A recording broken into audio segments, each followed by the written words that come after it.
It feels like a little bit of a scam, you know, like getting paid to do what you love with the people that you love. It just feels like, ooh. Hello. I'm Thandiwe Gula-Ndebele. Yeah, and I was born and raised in Harare.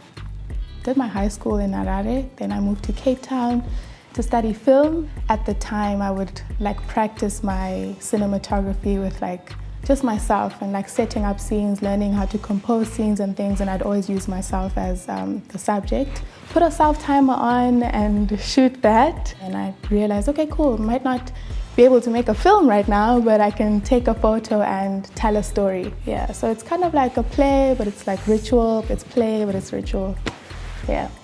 As a queer black body living in the world, there's only so much freedom you can access by being yourself outside without threats to your safety. It's easier for me to create a world for myself through my work where I can be whatever I want. If I want wings, I can have them. Zimbabwe and Harare itself have been an influence in my work. If somebody is building something or if somebody is having a show, the whole community will show up for that show, and we just show up for each other like that. But it's also quite challenging because it's a small space and it's a growing space. So there's a lot of unpredictability in terms of the changes that we have to constantly deal with as artists.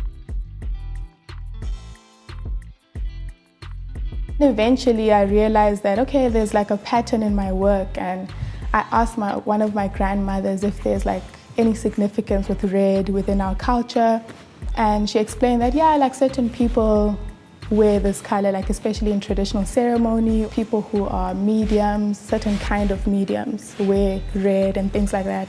So I was like, okay, cool, let me be intentional about using this, and I feel like it's something that protects me when I'm working. I think right now is a very powerful time to be an African. It feels like we're going through a rebirth where we're rediscovering ourselves and our knowledge and informing the future in a completely different way that's going to shift how the world works, well, hopefully. To be African is to really understand community, the connection between the individual and the community, and how there's no healing or there's no change on a global scale without that connection between the individual and the community. There's just no healing in isolation.